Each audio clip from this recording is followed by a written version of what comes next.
नमस्ते बच्चों, विज्ञान के सेशन में आप लोगों का स्वागत है। कुछ प्राकृतिक परिघटनाएं ये चैप्टर चल रहा है और आज जो हमारा सेशन है वो हम भूकंप का एक सेकंड पार्ट में समझा रहे हैं, जिसमें हम ये बताएंगे भूकंप को कैसे मापा जाता है। तो चलिए खोलते हैं अपनी बुक। तो बच्चों, जो हम भूकंप होता है तो इसको हम भूस्पंद पृथ्वी की सतह पर तरंगे उत्पन्न करते हैं होती हैं, और इन तरंगों को भूकंपी तरंगे कहते हैं।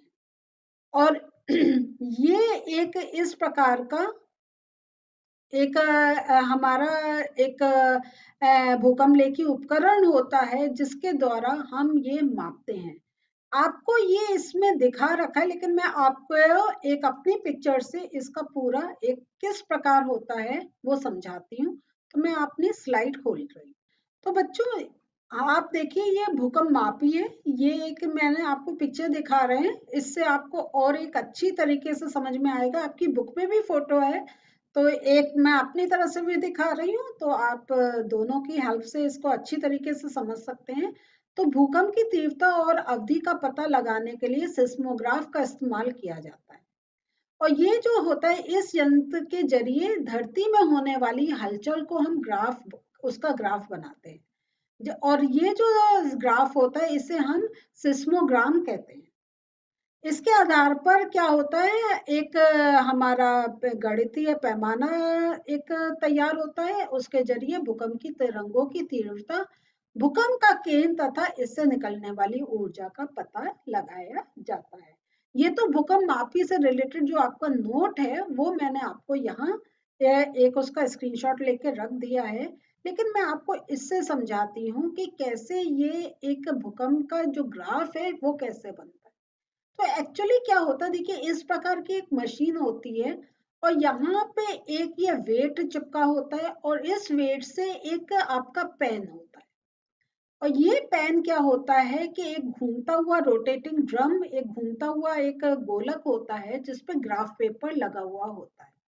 और यहाँ सबसे ऊपर होती है एक स्प्रिंग।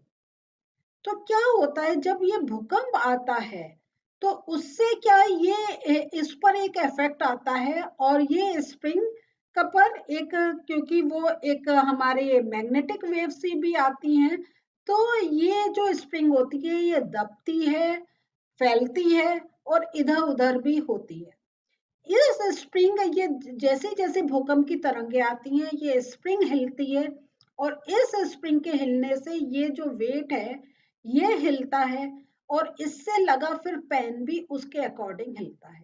तो जैसे जैसे ये हिलता है वैसे वैसे ये पेन भी हिलता है, और ये जो नीचे ग्राफ पेपर है उस पे एक मार्क सा लगता जाता है।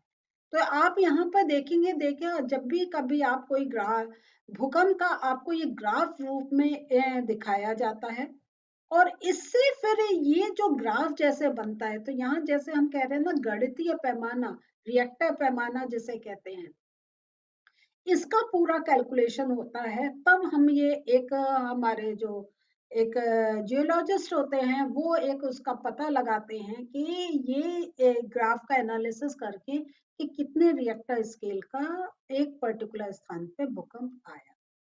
तो ये मैंने आपको, ये मुझे अच्छी पिक्चर लगी क्योंकि इसमें हमें गोलक पूरा और पेन और ये ग्राफ सब दिखाई दे रहा है। और अब मैं बुक खोलती हूँ, तो यहाँ पे फिर ये उससे ही पता चलता है कि कहाँ मेन फोकस रहा। तो एक ये हमेशा जब ये भूकंप आता है तो उसका एक केंद्र होता है। तो यहाँ जैसे देख रहे हैं, ये देखिए इस प्रकार से भूकंपीय तरंगे उत्पन्न होती हैं, और यहाँ सेंटर में उसका फोकस होता है, और ये पृथ्वी का पृष्ठ होता है। तो ये देखिए इस प्रकार यहाँ आप देख रहे होंगे कैसे एक आपका जो है वो ग्राफ सा एक बनता है, और इस ग्राफ का फिर हम ये आलेख, ये देखिए इस प्रकार हमारे सामने आता है।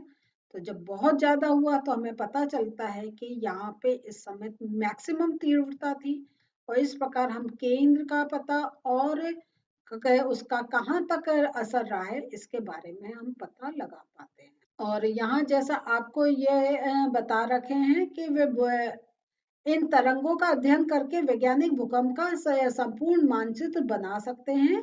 और वे भूकंप की क्षति पहुंचा सकने की क्षमता का अनुमान भी लगा सकते हैं। तो यहाँ देखिए कि विज्ञान में अन्य बहुत से पैमानों की भांति डेसिबल का एक उदाहरण है, रिएक्टर पैमाना रेखिक नहीं है। तो इसका अर्थ यह है कि इस पैमाने पर 6 परिमाण के भूकंप की क्षतिनाशी ऊर्जा 4 परिमाण के भूकंप की विनाशी ऊर्जा से 1.5 गुना अधिक नहीं है। वास्तव में परिमाण 2 की वृद्धि का अर्थ 1000 गुनी अधिक विनाशी ऊर्जा है। इसलिए क्या होता है, 6 परिमाण के किसी भूकंप की विनाशी ऊर्जा 4 परिमाण के भूकंप की तुलना 1000 गुना अधिक होती है। तो ये आपका मैं इसलिए पढ़ रही हूँ कि आप पढ़ें तो आपको थोड़ा सा एक आइडिया लग जाए कि जब हम उसके परिमाण का कर रहे हैं तो हम ये देख रहे हैं कि वो 2 की वृद्धि का अर्थ है कि 1000 गुना अधिक विनाशी ऊर्जा। और इस प्रकार हम जब इनकी गति का करते हैं, जब ये एक डिफरेंस देख रहे हैं, तो देखिए यहाँ हम देख रहे हैं 10 में भी यहाँ कितना एक डेंस दिखाई दे रहा है और 20 में हमें कम, फिर यहाँ डेंस दिखाई दे रहा है। तो कैसे कैसे एक एक काउंट से कितने गुना अधिक विनाशकारी ऊर्जा का हम पता कर लग पाते। तो एक उससे एक समझ लीजिए 1 मिलीमीटर भी इधर उधर हो रहा है, उससे कई गुना हमारी विनाशकारी ऊर्जा का एक कैलकुलेशन हो पाता है।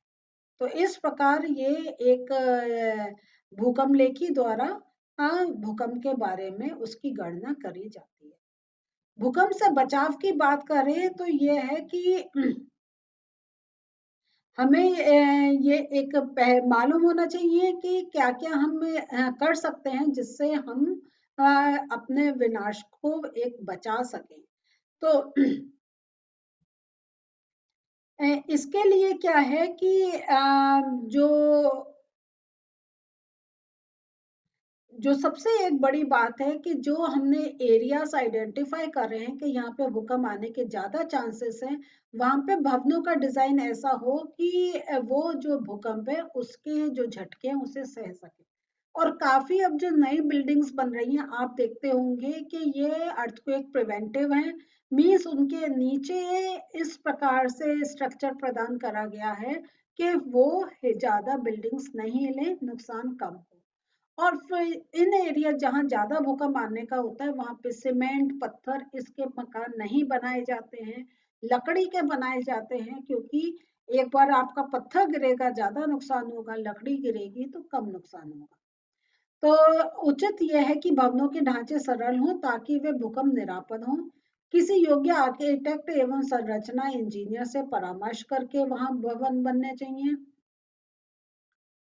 और जैसा मैंने आपको बताया था कि वो मिट्टी का अपेक्षा लकड़ी का उपयोग अधिक होता है कि क्षति कम हो पाए।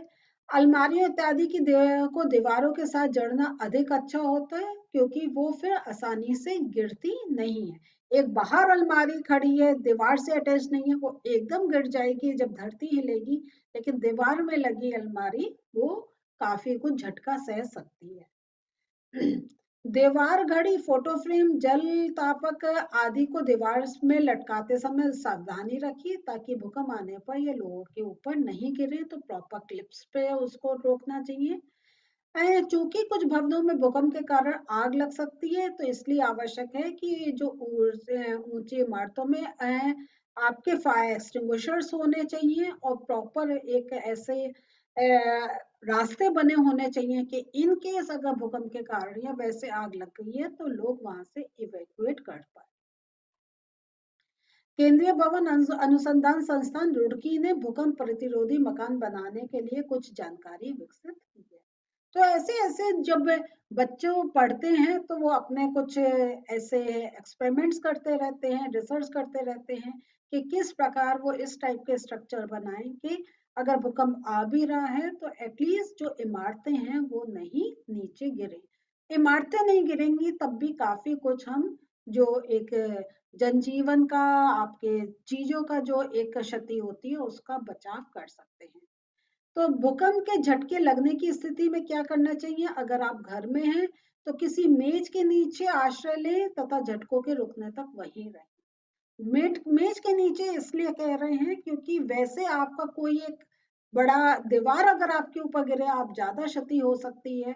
लेकिन मेज बीच में होती है और हमारा ऊपर लिंटर होता है, तो दीवारों का एक ज्यादा होता है, लिंटर बने रहते हैं, तो नुकसान जरा कम होता है। ऐसी ऊंची तथा भारी वस्तुओं से दूर रहें जो आप पर गिर सकती है।